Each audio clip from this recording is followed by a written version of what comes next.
Welcome to another episode of Medicine 3.0, your place for AI in medicine, precision medicine. And this week, I've got Andrew Fisher. He is one of our Bionic Health members, and this is the second in series of Bionic Health members who want to tell their story. And Andrew was kind enough to sit down with me and talk through his health journey and his struggle with weight over the years and how he's been able to transform his body, transform his life and his mind. So I really think you're going to enjoy listening to Andrew's story. All right, Andrew, welcome to the podcast. Thanks so much, Jared. Thanks for having me. You bet. To start off, why don't you tell us a little bit about yourself? Sure, I'd be happy to. I am 48 years old. I am a native of Maine. I lived in New Jersey for a few years and then ended up here in North Carolina back in 2007. So now it's, like 17 or 18 years that I've been a North Carolina resident. So I really feel like this is home now. I'm a lawyer by profession. I've been practicing about 20 years now. But I've also started a couple of companies, I'm a lawyer who practices in the entrepreneurship area. And so I think I kind of got the entrepreneurship bug and from all the folks that I worked with. And so, your partner, Robbie Allen, was my partner for a while in a legal tech startup called Startomatic a couple of years back. But I have continued practicing corporate and startup law sort of throughout that time. People also always love to hear that I started a retail cupcake bakery here in the Triangle of North Carolina. So opened a small cupcake shop in Durham and one in Cary. Also owned that for about 5 years until just before the pandemic. I guess sort of health-wise, because Bionic is obviously all about health. I grew up pretty active and, fairly healthy. I didn't have any major health issues as a child or a teenager or in college. I played a lot of sports. I played ice hockey, I did swimming and soccer, and I switched to lacrosse in middle school. I played lacrosse throughout middle school and high school, played ice hockey in high school. I played football for a couple of seasons. And I wrestled one season, which was actually the hardest sport that I think I ever did. So I was always very active, at least through high school anyway. My main health concern when I was younger was my weight. I was always, a bigger kid, a heavier kid. And that was something that definitely, weighed on me a little bit, no pun intended. So has been, a concern or a part of my health background for as long as I can remember, really, since I was a little kid.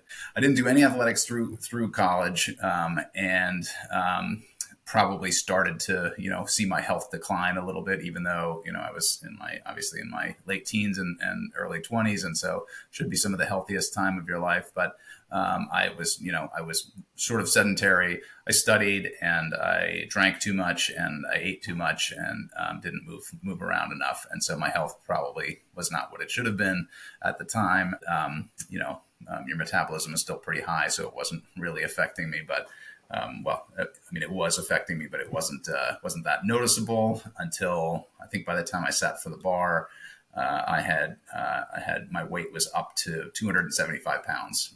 That's as heavy as I got.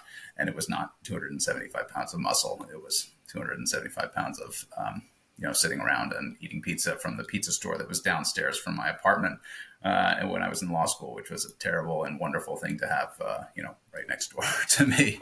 Right. So, I think sometime around then when I got my first job, I got out of law school. I got my first job in a law firm in 2004. And I was probably at my least healthy. But a couple of years in from then, I think I realized once I had sort of settled down, I got married, had a job and some income and and no kids, and realized, all right, I need to start doing something. So I started running a little bit. Was what the first thing that I kind of got into. I'd never really liked running when I was younger, even though I played a bunch of sports that required running, but I was not like a distance runner. So I started doing that in a couple of years after college. Got into that a little bit and, lost some weight and got into a little bit better shape overall, got more interested in watching my diet and understanding how that impacted, how I felt in general. But I was still a pretty young guy, and my metabolism could keep up with it, and I had lots of energy and all of that good stuff. So I stuck with running for a long time. I ran a couple of half marathons. I was running more or less, I don't know, 4 or 5 times a week, probably. Got myself back into somewhat better shape. I was still, not a skinny guy, right? But I was at least, cardiovascularly fairly fit. I started doing some yoga around then, probably 2007, right when I moved to North Carolina. I found yoga through P90X, actually, but I did find it very cool, and I'm naturally fairly flexible, and so it felt like a good fit at the time, and so I started doing more yoga and got more interested and excited about it. And I do yoga today. I think it's probably, of the exercise that I do, it's probably the most useful, most I don't know. I guess maybe it's, I don't know, kind of the gentlest and most helpful to staying in good shape long term. I think, yoga is it's good for mental fitness and physical fitness and flexibility and all that stuff that's really important as we start to age.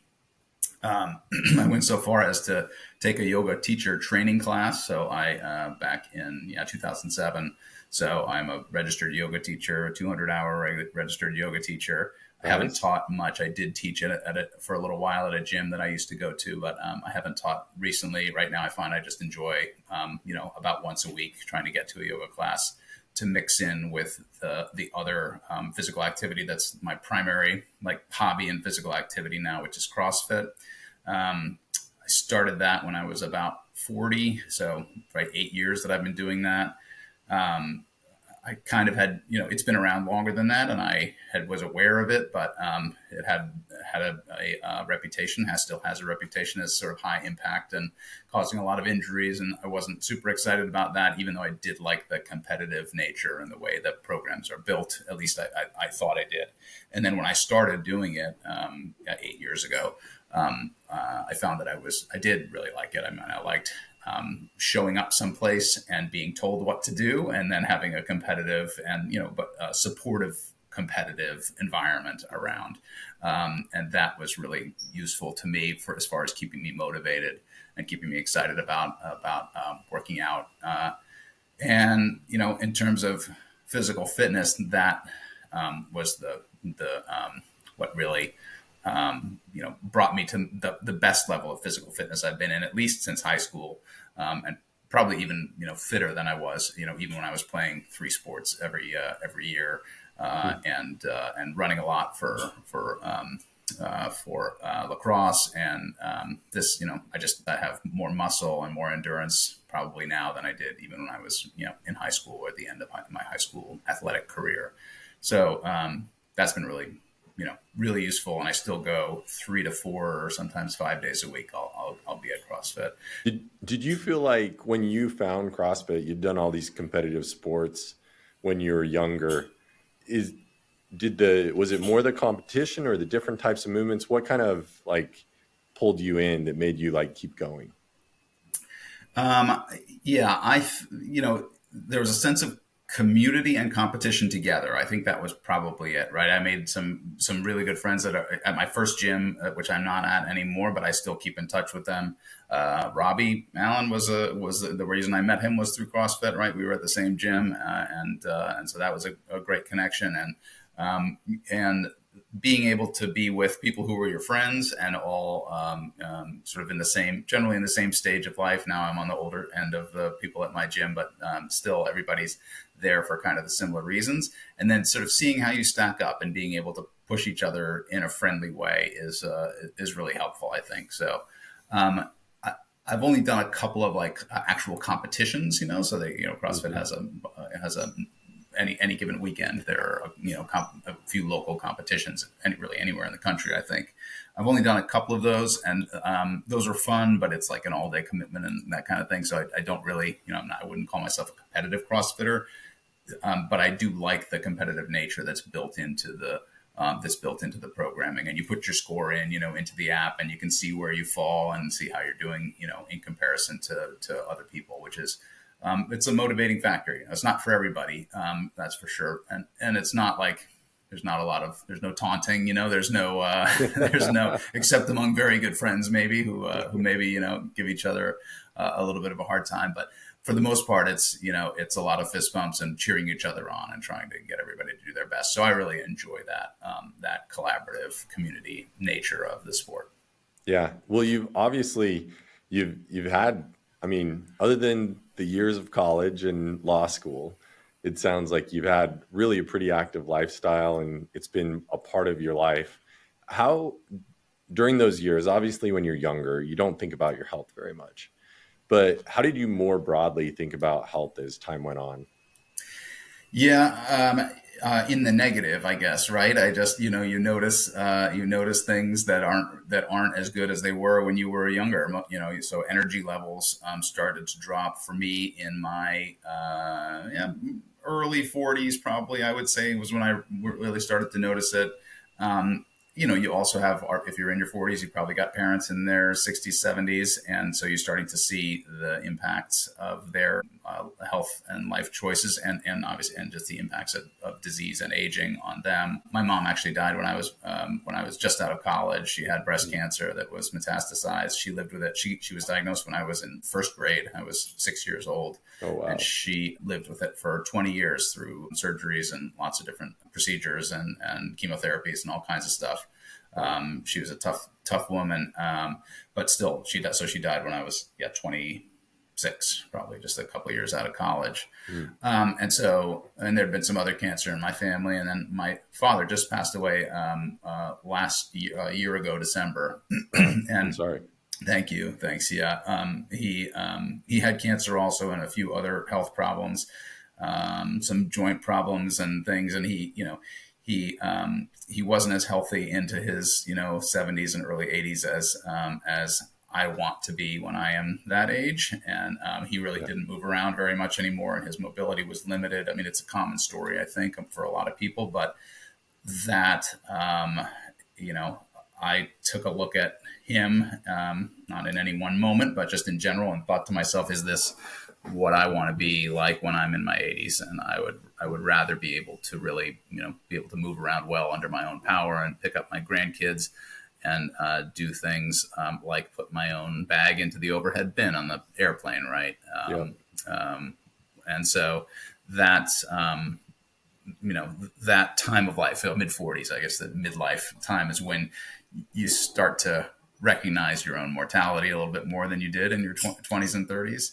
And so that obviously brought the focus back onto my health, and add into that the general, nationwide better understanding of the importance of diet and exercise to living a long and healthy life. I can read the news and read all the studies and see that what makes people happy into their later life is being able to do the things that they did when they were younger and being able to be full participants. So that's why it really became important to me. Yeah.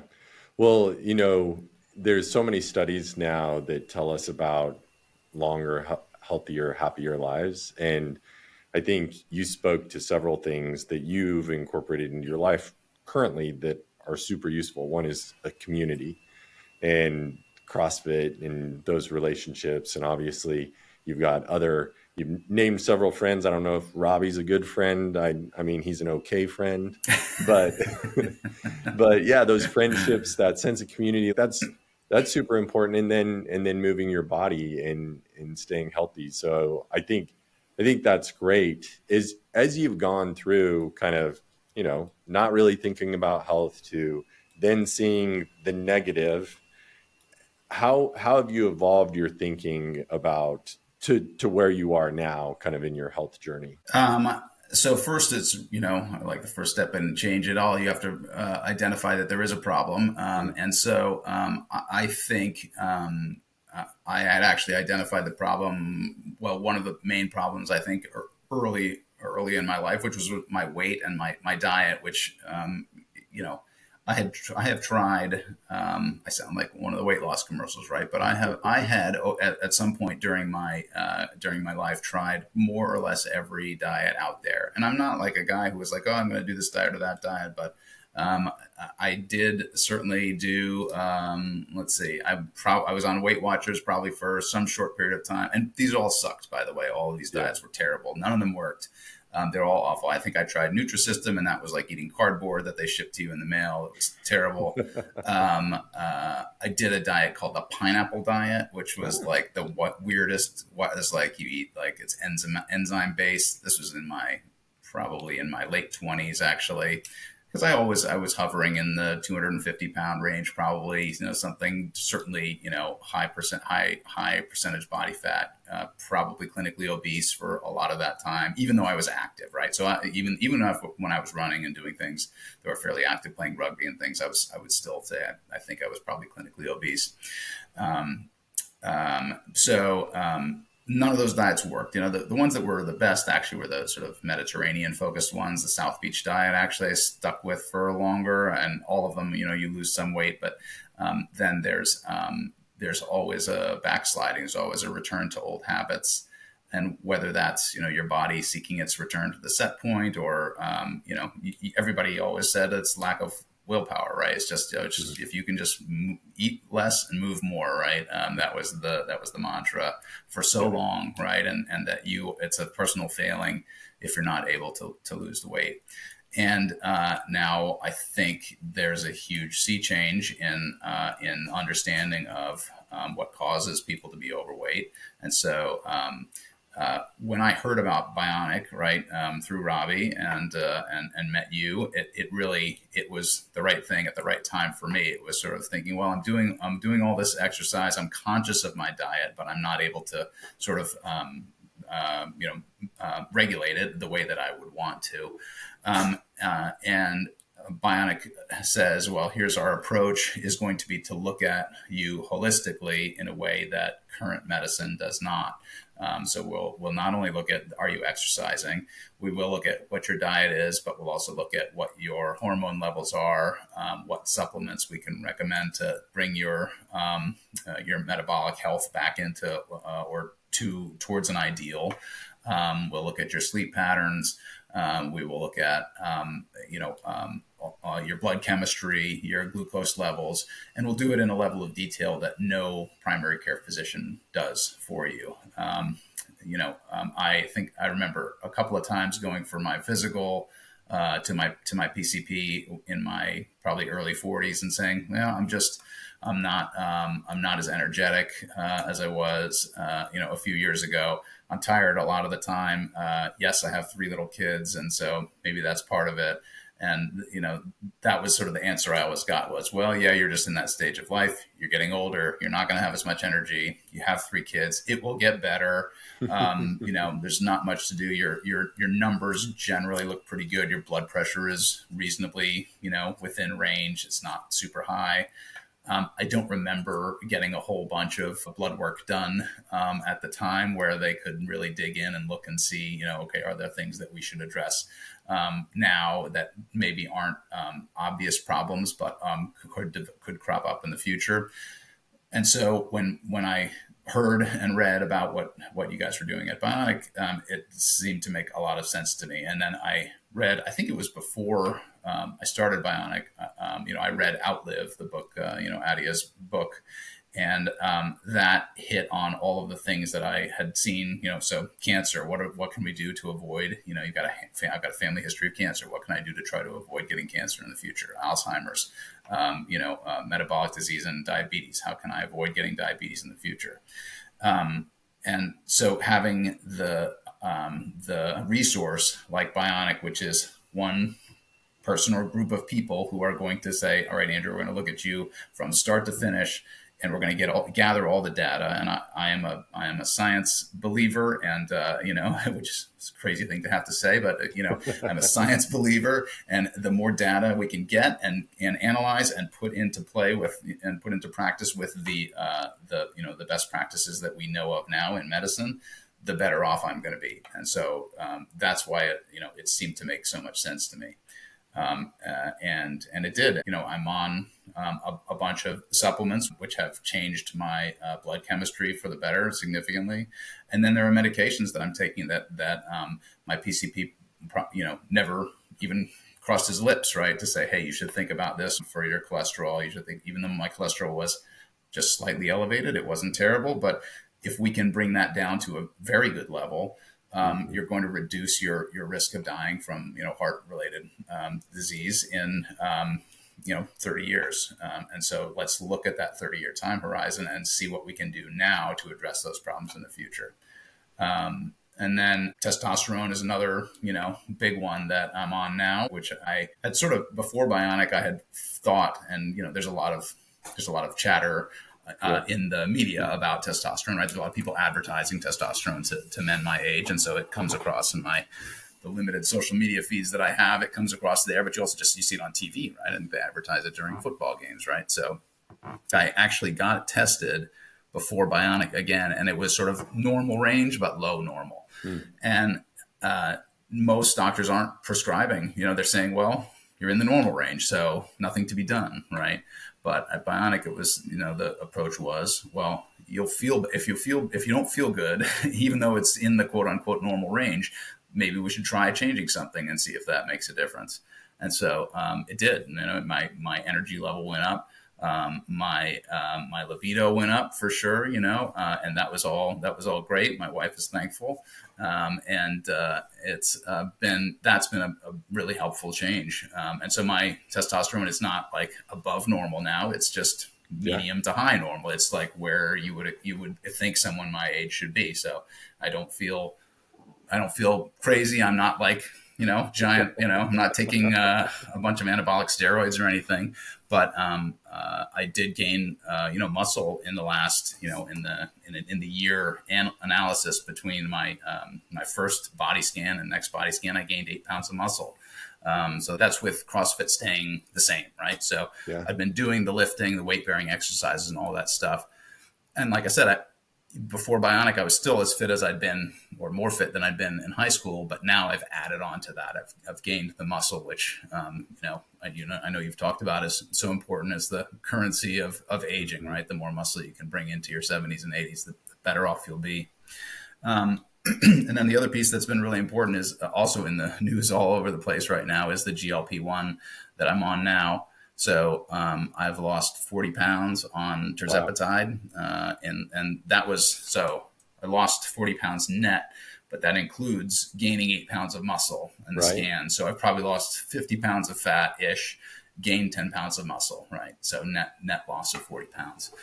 That's a huge difference in just how I feel and my body composition. And I think, the GLP-1s are, and I was just listening to a podcast on this today, and the doctor said game change. He said, what was the discussion that they asked this doctor? What was the discussion like in the medical community when these started, hitting the markets? And he said it's a game changer, and it was known that it was a game changer.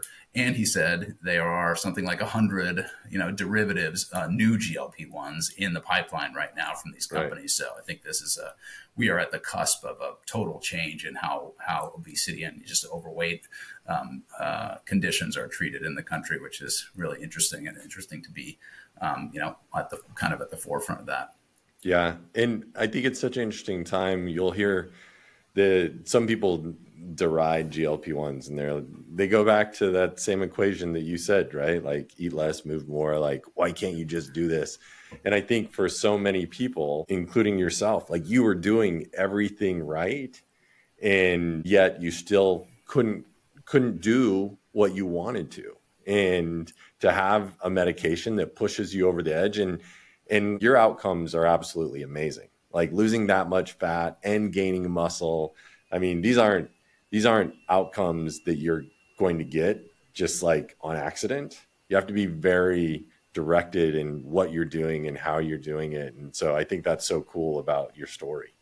Yeah. I mean, I recognize how lucky I am. I mean, just extremely lucky. So CrossFit is not an inexpensive sport, and it also is time intensive. And so not everybody has the ability to do that. The GLP-1s are expensive. There's no question about it. Although I think that is going to change. I hope that will change because it is something, it's not fair. Number one, that only people who can afford to pay for it can get it. And it's stupid from a national health policy standpoint not to make those available when the costs of all kinds of obesity, in this country are so high. The direct medical costs of people being so overweight are so high that we should just redirect some of that cost to GLP-1s or similar drugs that are effective. I don't know. I'm not a health economist, but I would guess that it will cost less to put for federal health programs to pay for these drugs than to pay for the results of obesity on the back end. So anyway, I feel lucky to be at the forefront of of this change. I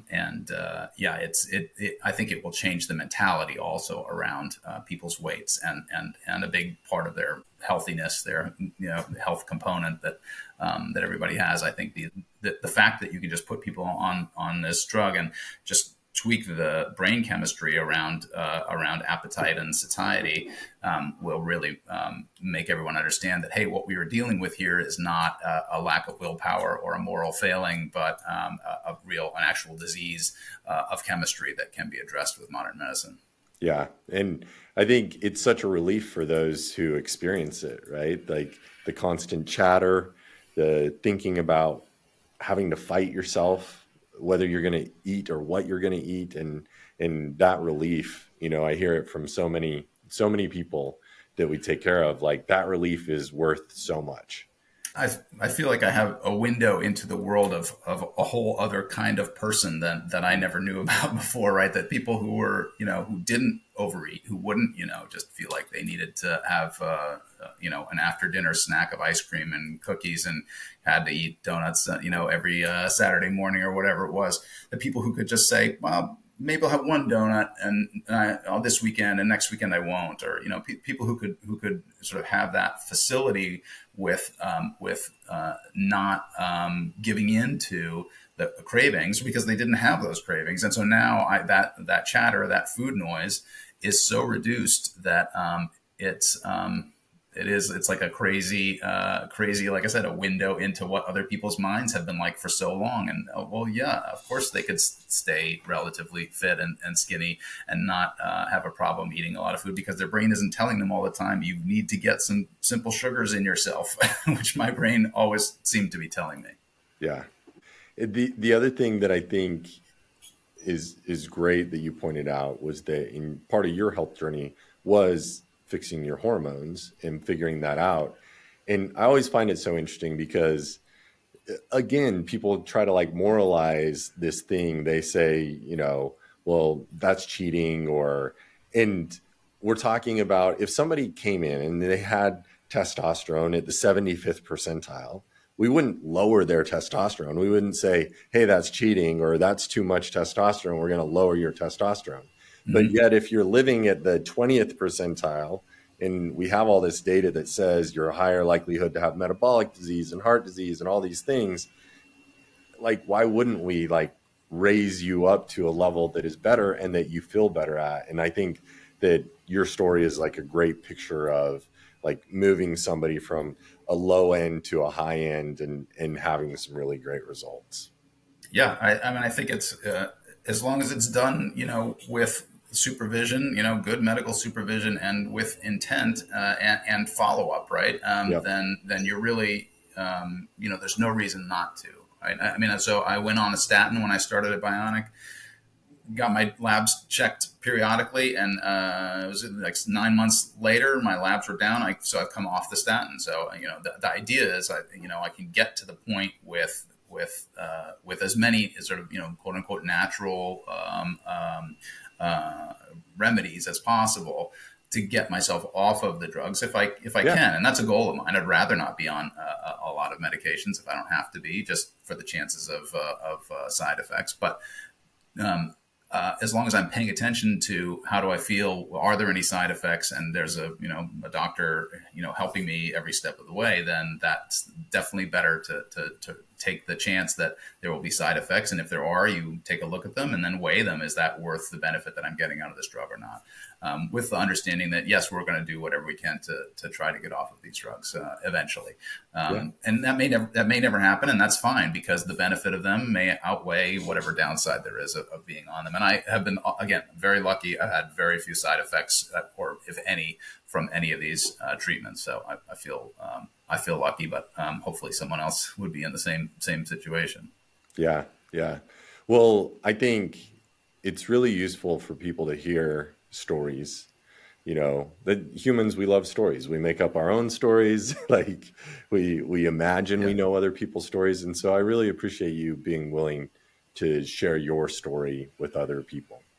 Yeah, I'm happy to do it. I hope, if somebody hears this who was in the situation that I was in, where they're cognizant and they're willing to do the things that it takes to be the healthy, happy, feeling good version of themselves, that they will, they will give it a shot. Whether it's through Bionic or someone else, there are remedies out there, right? There are ways to address these problems. That is not giving up. It's not cheating. It's not anything like that. It's just taking advantage of what we know in modern medicine. Yep. Yep. Yeah. Well, thank you so much, Andrew. Yeah. Happy to do it. Thanks, Jared. All right. Take care. Bye-bye. Thank you for listening to another episode of Medicine 3.0. We make this podcast so that you know where to turn for good information on keeping you and your loved ones healthy. Feel free to check us out at bionichealth.com, where we can help you live a longer, happier life.